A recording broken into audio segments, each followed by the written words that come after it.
Over several weeks, 101 East travelled across Borneo to hear the stories of some of the tribe's people there. We visited the tribal elders of the Iban, once renowned warriors and headhunters. We look at the changing role of women in today's long houses and how the young are increasingly turning their backs on the traditions of their parents. And we also joined the nomadic Penan, who rely completely on the forest, but are struggling to survive as that forest becomes ever smaller. The Borneo rainforest is home to the Penan tribe, one of the few truly nomadic rainforest tribes around the world. And it is home in a very complete sense, because they fashion all their shelter from the resources they see around them. They get their food from the jungle and their medicine. And if they had the choice, they would never leave. But they no longer have that choice, because the outside world is coming to them. By the time you finished watching this program, an area the size of 170 football pitches will have been cleared of all its trees in Borneo. The Penan are fighting back, but few people think they have much chance against big business and government. Here's Weng Pet's story. The forest made me feel safe and peaceful.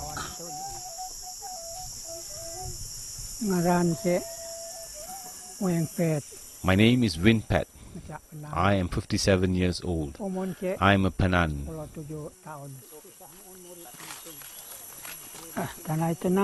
This land is full of herbs and medicines.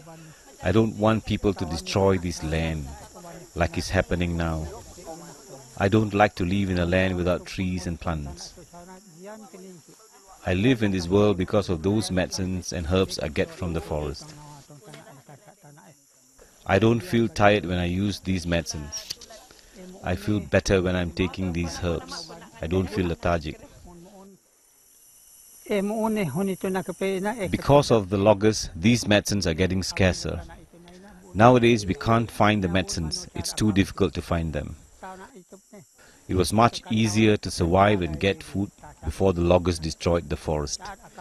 Like when I stood in front of my house before, I could see the fruits and animals. This was our life before. It was much easier to live. It's now difficult to get food. It's not like our life before, where everything was abundant. Nowadays life is too dangerous. Our life in Malaysia now has a lot of development. Many loggers have come and our land has been destroyed.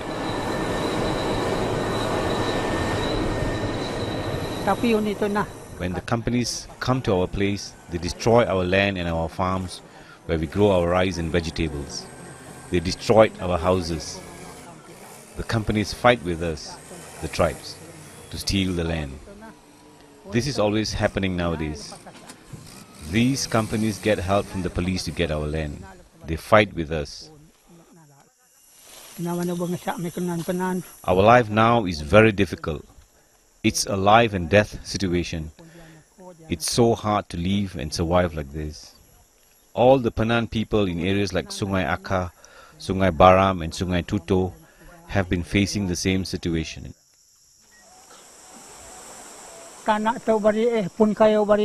What I want, what my grandson wants, what we people want is for our land to be left alone. We want forests which haven't been destroyed.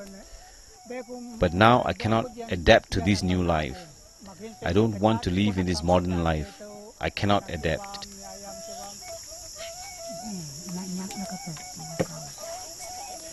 With the destruction of the jungle habitat, wildlife is becoming ever harder to find in Borneo. It wasn't long ago that tribal hunters wouldn't have to go too far to find food to feed their families. But now, hunting trips can last several days. Here's the story of Sunut, one Penan hunter.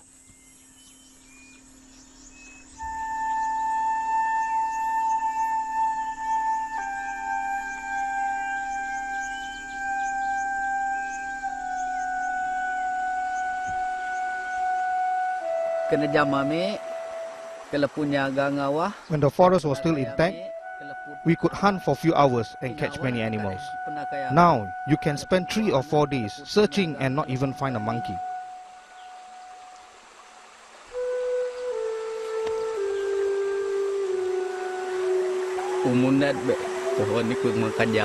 My name is Sinut. I don't know how old I am, probably in my 30s. There are about 30 people in my family, most of them are out hunting.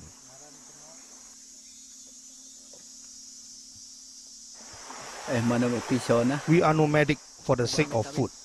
When we move, we look for an area with enough sago and animals. We stay there until they run out. Our ancestors lived like this. That's how Penan people have always lived.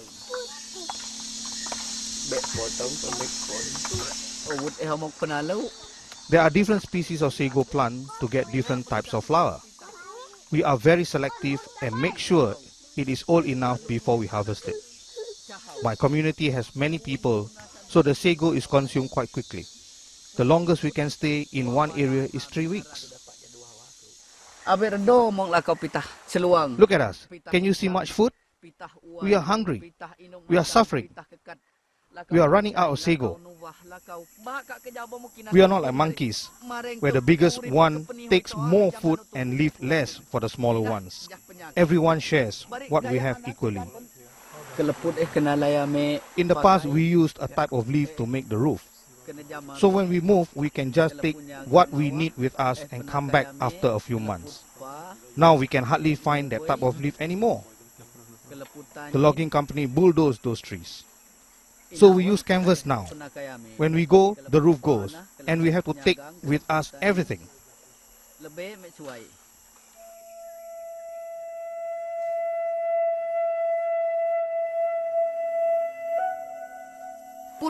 We use blowpipes to hunt. The darts are made from the stem of a type of palm. The poison is from the sap of the tajam tree. We use a special hardwood for the blowpipe. But many people from outside hunt here. I heard gunshots last night. What is a blowpipe compared to a shotgun? This is a problem now. Even little birds are hard to catch, let alone wild boar or deer.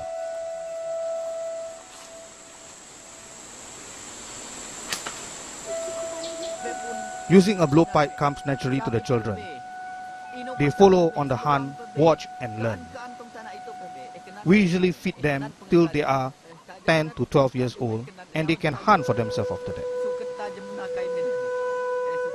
It's important to keep the forest for our future generations.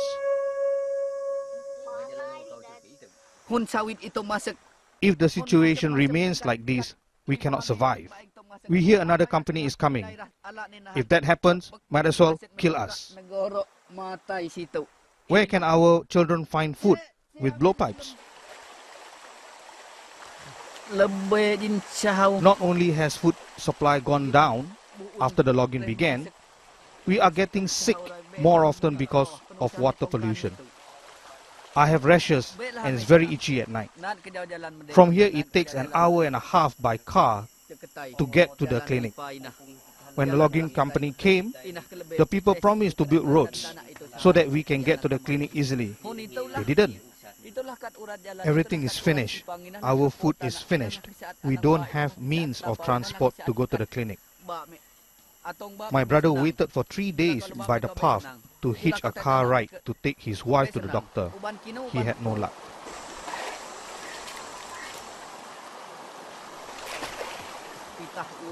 The last time we went, the doctor said not to bathe in muddy water polluted by logging. It takes days for us to walk there, and it's so hot because the trees are gone. We are used to the shelter of the forest.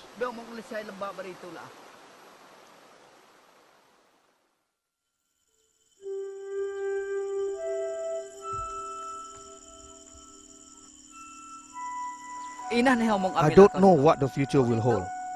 Even if the government builds houses for us and makes us settle in them, we still need the forest. It is everything to us nomadic Penan. It is our life. Without the forest, we have no life.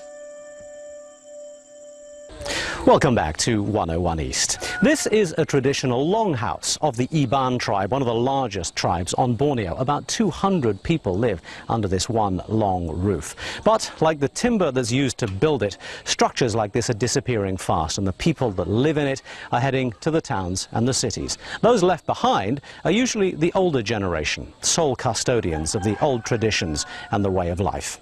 Ugil is one of them.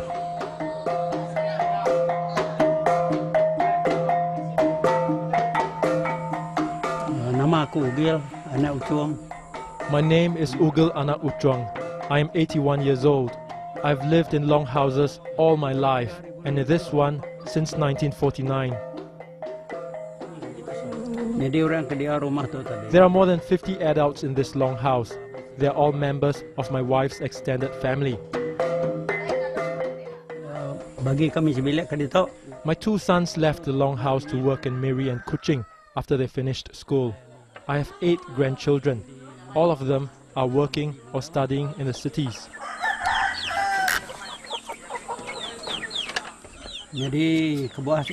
Here, they can only be farmers and live this life. In the cities, they work for companies and have good salaries. They can have a better life and send their kids to school. They visit me during Gawai, the Iban New Year, and I visit them 2 to 3 times a year. I miss them. But I get homesick after spending 2 or 3 days with them and long to come back to the longhouse.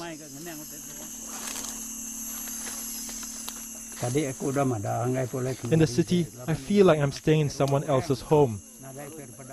Here, I look around and see myself surrounded with everything that is a part of me. So I don't want to leave the longhouse to join them. My heritage, the Iban life, is here. My ancestors said, don't leave it behind. In the city, I would miss the things here that need my care. We have a fishing net that we tie across a river in the woods. In the mornings, we have to come with a basket to pull up the net and check if there's any catch. If there are leaves caught in the net, you have to clear it, or the fish won't come through if they see the leaves there.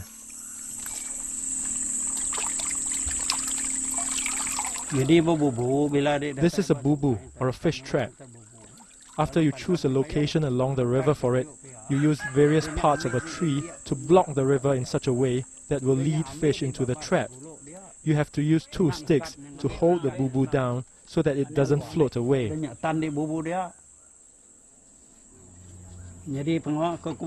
Every morning, I also go to my pepper farm. At this stage, I have to weed them.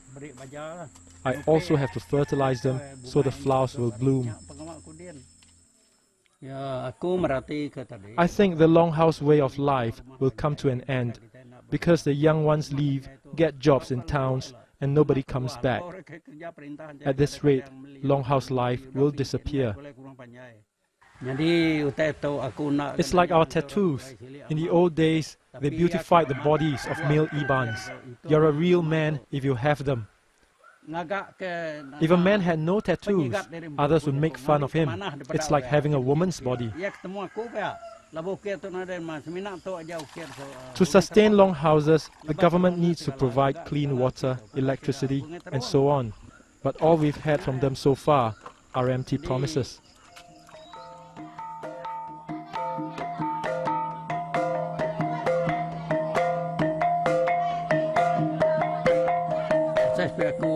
I'm not hopeful that my children will come back. When young people go to the city, they usually don't. It saddens me. This is the land where we come from. If they don't come back, that's the end of our culture.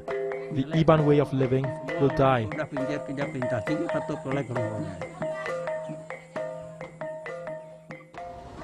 That was Ugil, who's chosen to resist pressure to modernize his lifestyle. One man who has chosen to heed the call of the new is Dato Anak Mat, who's left his childhood home and settled in the town of Bintulu. Here's his story. I work in the ASEAN Bintulu fertilizer plant, supervising scaffolding and paintwork. I left my longhouse 15 years ago to come here to earn a living.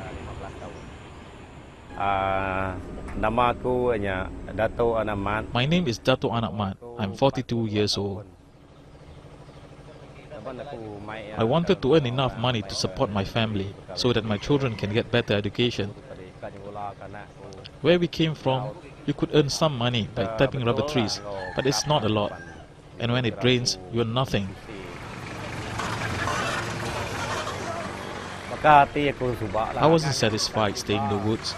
I really wanted to buy a car and wasn't going to be able to do that by taking on a lowly job. But I found a boss who gave me a monthly salary. By 6:30, I pick up the van to ferry some of the workers to the plant. I knock off at 5 p.m. if there's no overtime and ferry the workers home. I'm usually home by 6 to spend time with my family. On weekends, my friends and I sometimes organize cockfighting.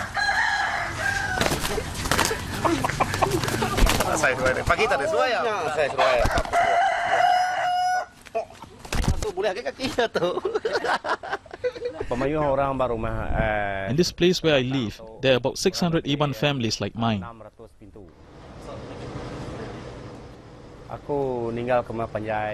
I'm used to the longhouse lifestyle. I was very happy growing up that way. I miss my parents a lot and always wonder what they are doing. I wonder if they went fishing and how was the catch. I wonder if they are tapping rubber. I visit them once a year during the Gawai celebration, which is the Iban New Year in June. When I earn enough money, I'll return for good to renovate the longhouse. I want to upgrade it with cement and bricks.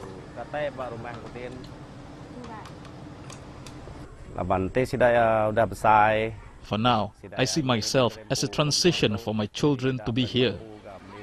I will give them education and skills and the opportunity to stay. I hope they will be successful when they grow up. After that, they can choose whether they want to return to the longhouse or not. In many of the longhouses, the women are still weaving the traditional local textile, pua kumbu. It's a skill that's been passed down through many generations, but these days the younger girls in the communities are less inclined to learn the craft. Here's the story of two generations of women. My name is Julia Brasap. I am 40 years old. I grew up in another longhouse and have lived here since I got married about 20 years ago. I started learning to weave pua when I was 11. I used to watch my mother do it and became interested.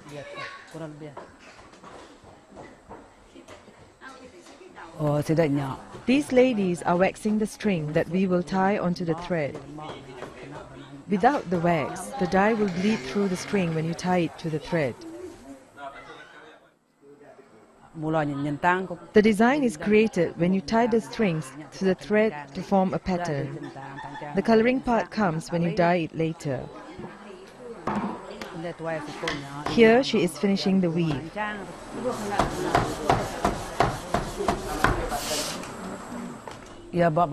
Traditionally, we use the pua as a decoration during celebrations. It tells the gods that we are having festive events, like a wedding, for example.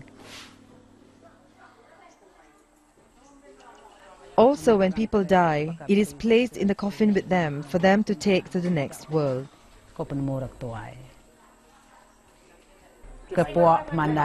To dye the pua, we pick leaves from a plant called ungkrabai.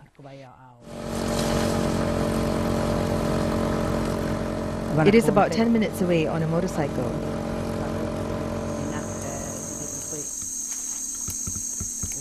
The leaves strengthen the dye and help to keep the color fast.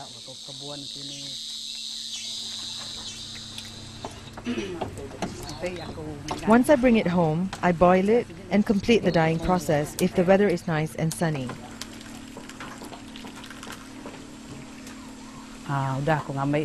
It takes about a month to complete one piece. I don't do this regularly, only when I'm free. The pua costs up to $100 each, depending on the size. Usually, I earn about $15 a day from tapping rubber.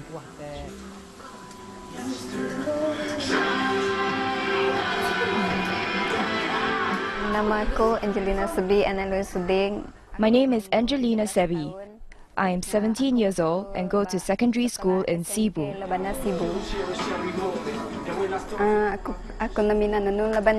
I don't want to take up poa weaving. It's too difficult. I like to send text messages and hang out with my friends. I enjoy watching music videos because they're entertaining, they're modern, and they're cool. In school, I take classes in mathematics, science, economics, and English and Malay languages. I'm very sad. Young people like my daughter are no longer interested in poa weaving. My mother handed down this tradition to me, and I want to do the same.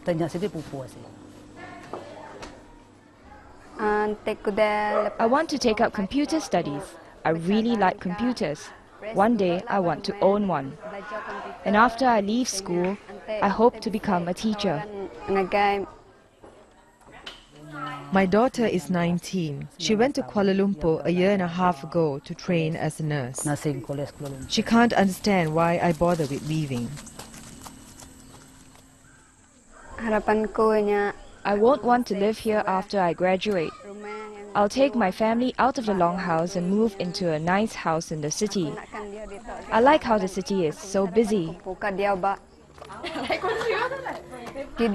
Living in the longhouse is the old way of the Iban. For my daughter, it's a tradition that is not needed by the modern world. For now, this jungle continues to provide some shelter and food for the local tribes, but who knows how long it might be before all of these trees end up as just digits in another Swiss bank account. Until then, we've been out filming what remains of the Sarawak jungle, and we'll leave you with those pictures.